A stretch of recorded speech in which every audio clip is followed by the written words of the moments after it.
Hello everyone and welcome back to Arctic Retro. So this is just a short mail and donations video for April 2024.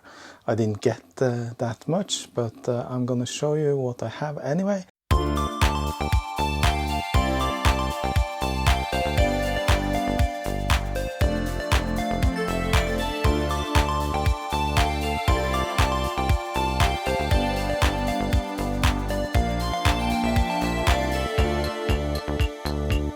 So what I got this month is this big box. It has a ZX Spectrum computer that I don't have from before in my collection, so I'm excited to get one of those. However, it is in kind of a bad condition. The other things are just smaller items, so let's just get right to it then and see what I have.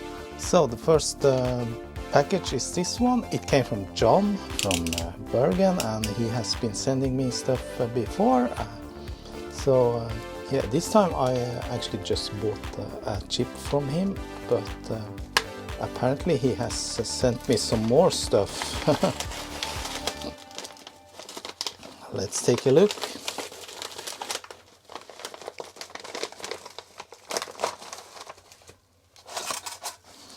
So what's this then? Okay, yeah, it's the U36 expansion ROM for Commodore 128. Yeah, that's really nice.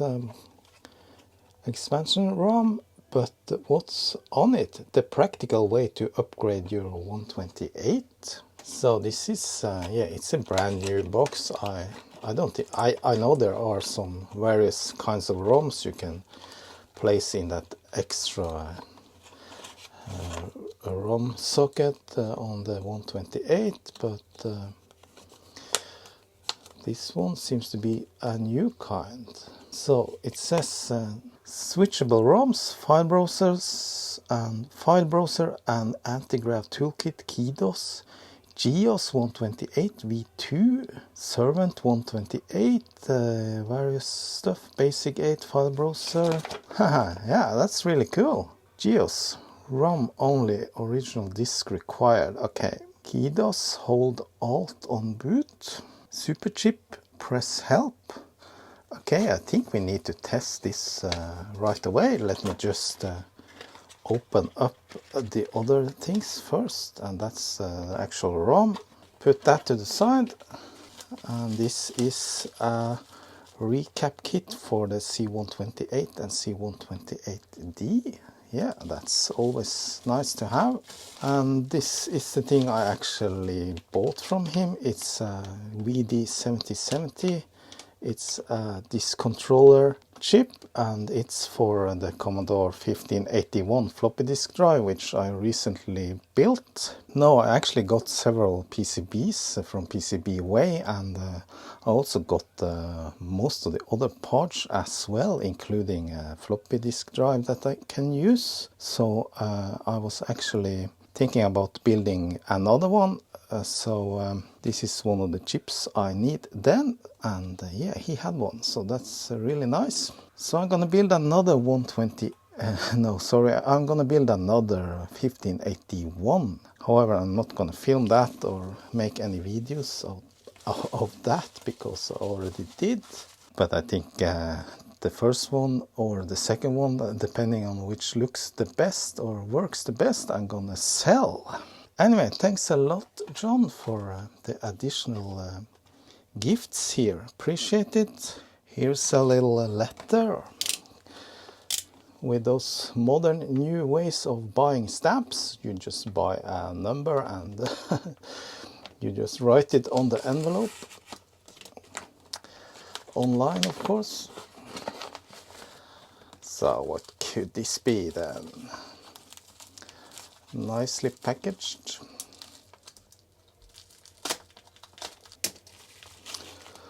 All right, so what do we have here? Yes, seems like a Raspberry Pi or something. Yes, it is. So that is a Raspberry Pi Pico, and it has something attached to it, and that is in fact the SIDKick pico. And the SIDKick is a SID chip replacement for the Commodore 64. And the SID is, as you probably know, the audio chip for the Commodore 64. So this one uses the emulation of the pico to implement a stereo SID chip.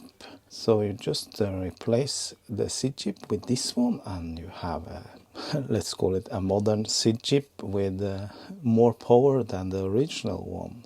I bought this from a Norwegian seller, and I'm not really sure if this is, I think this is kind of a new project. I haven't been watching it that closely, so this will be interesting to test. It is an open source project. You find it on GitHub. I'll link to it here and in the description. So I'm going to test this in this video, but yeah, let's wait until we have unboxed the rest of the stuff. Then we have this package. It came from Badalona in Spain. Something I bought on eBay. Let's take a look. Oh yes.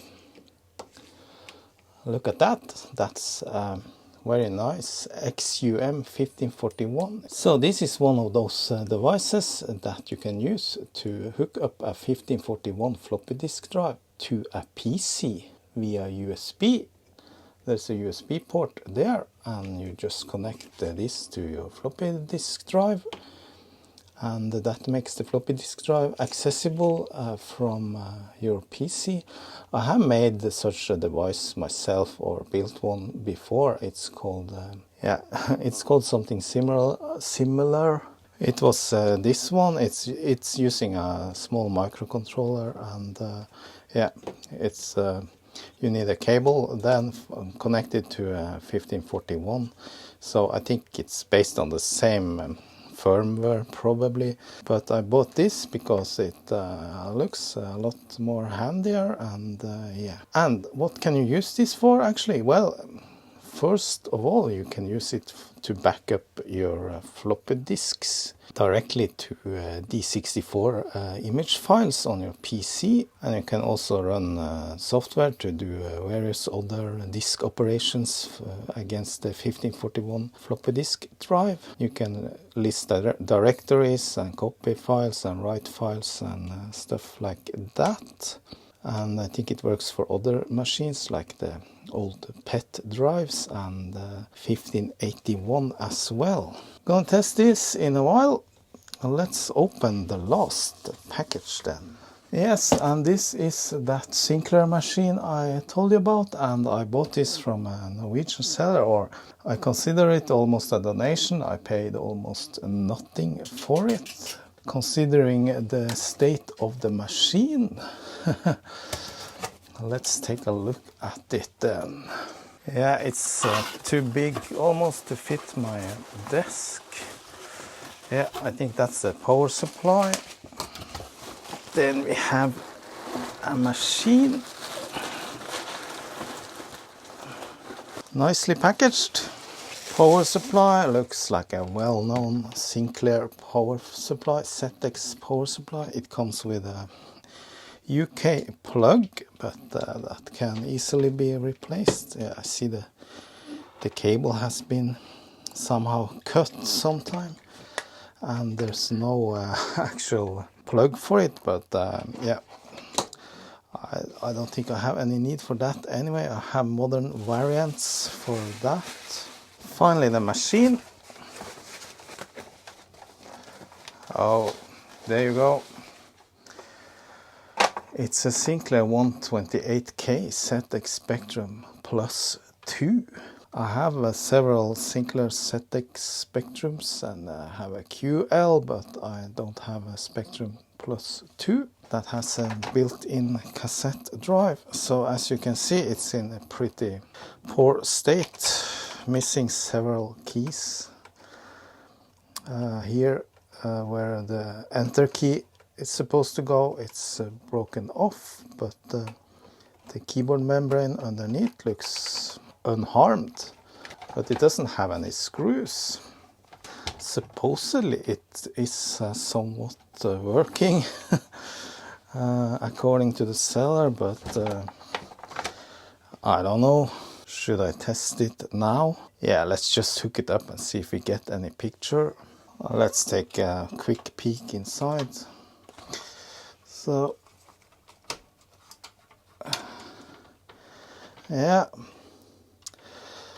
okay, it looks intact. Keyboard cables are in, all the chips are there. Yeah, so this is kind of just an upgraded ZX Spectrum with 128 kilobytes of RAM and a built-in cassette recorder, and yeah, the motherboard. It says 0500 issue 3, and it's actually labeled Amstrad because this was, as I understand it, the first machine they came with after Amstrad took over Sinclair. Some other upgrades compared to the standard ZX Spectrum is it has an RGB port, and it also has a dedicated sound port, and it had some keypad and MIDI interface. Looks a little bit like the Amstrad CPC 464, which had the same form factor, had the built-in cassette recorder like this. Yeah, let me hook it up to power, see. It's 9 volts, no LED, no life. I actually wiggled the contact around a little bit, and for a brief moment I saw the LED turn on. So the power contact seems a little bit loose. Not really sure what kind of RGB cable is used for this, so I hooked up the RF output, just doing a channel search, but it hasn't found anything yet. Yeah, you see now it's actually blinking. If I can make it stay. So definitely a contact problem there. Push it down and it's on. Okay, I'm gonna do another channel search. My TV found 46 digital channels connected to this computer. I don't have an antenna on this TV. Must be close to the sender then. Alright, found one analog channel. As usual on the ZX Spectrum machines, I guess the RF modulator is pretty poor and will give a very poor picture. Yes, we have a picture, but not a very good one. I can see some kind of menu on the screen there, but yeah. So I tried to fine-tune, but doesn't get any better. But it seems like this machine is working, but has a very poor signal. Well, I think it's working, and this machine is gonna be featured in another video sometime later. Need to find some keys and stuff, and yeah. So that was the packages, and now let's test a little bit. I'll start by testing the SIDKick Pico.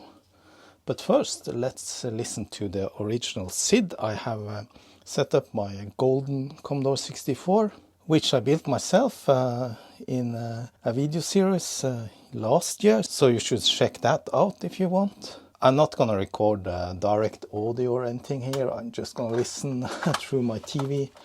Let's listen to Ghostbusters, because it has some speech. Ghostbusters!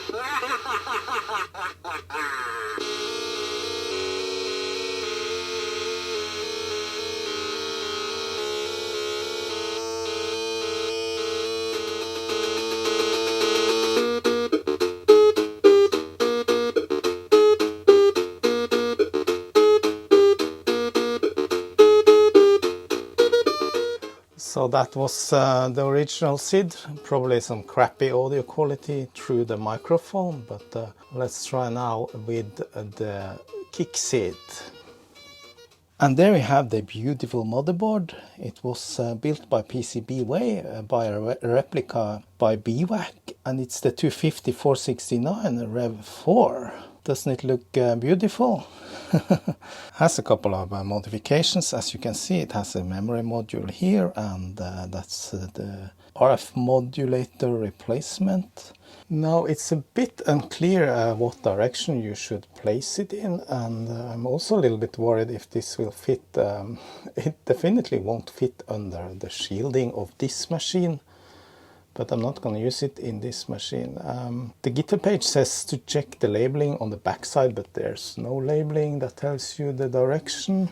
But I looked up some photos online, and yeah, it seems like it's this direction with the USB port pointing towards the back if the chip is oriented that way. The SIDKick is powered by the machine. You should not power it with the USB. It clearly states that. This one has some configurations you can do. It can simulate various different SID chips, and yeah, it can be a dual or stereo SID chip configuration, but I'm not going to do that in this video, maybe later. If you want to use it as a dual SID, then you need to hook up some more wires around the board. So I'm just going to power it up and hope for the best. Definitely it doesn't fit underneath the shielding, even if I bend up this heatsink, so I can't put that back into place. Actually, I'm going to do it like this. It has some flashing LEDs, so I want to see those. Alright, let's turn it on then. Red light. I haven't really read the documentation yet, so I'm not really sure how this is supposed to be working. At least the machine powered on, so let's test it. Ghostbusters again. Oh yeah, that worked right away. Cool. And there's an RGB LED there blinking with the music. Not really sure if you can see it very well now. Let's try to adjust. It's a little bit hard to adjust the camera here. If I turn off the lights, yeah. Okay, let's try and listen to Ghostbusters. I'm gonna place the microphone as with the other. Ghostbusters!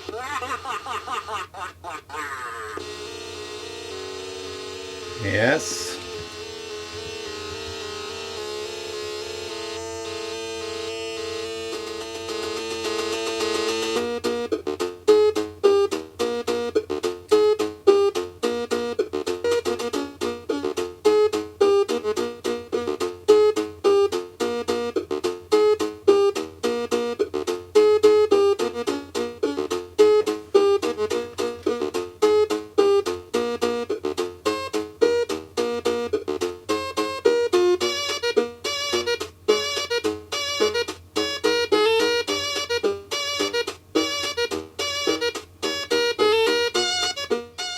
Yes, to me this sounds perfect. I'm not an expert in listening to SID chips, but I didn't hear anything wrong here. This is obviously not the best tune to test it with, I guess, but yeah, it definitely works very nicely. I'm looking forward to exploring this more in some other videos sometime later.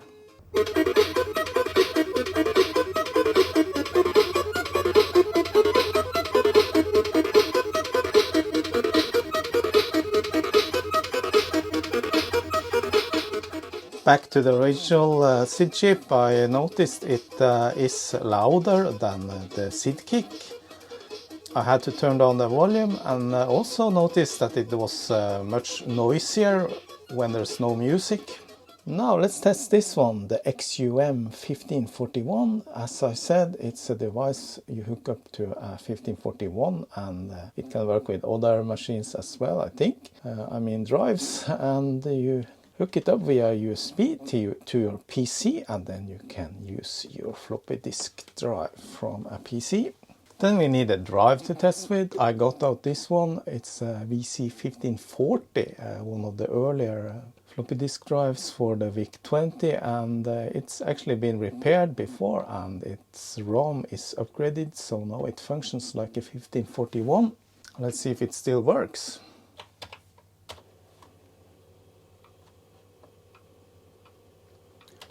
Yes, still works.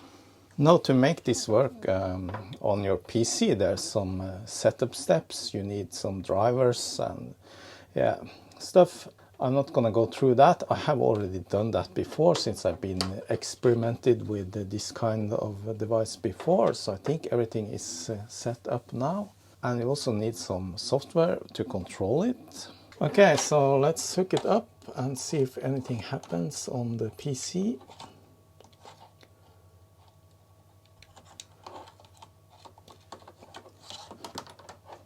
Yeah, let me hook it up one more time. Yeah, there it came. You see the lib USB Win32 devices. And it says XUM 1541 floppy adapter. So this uses a Pro microcontroller. And of course the other end goes into the floppy drive.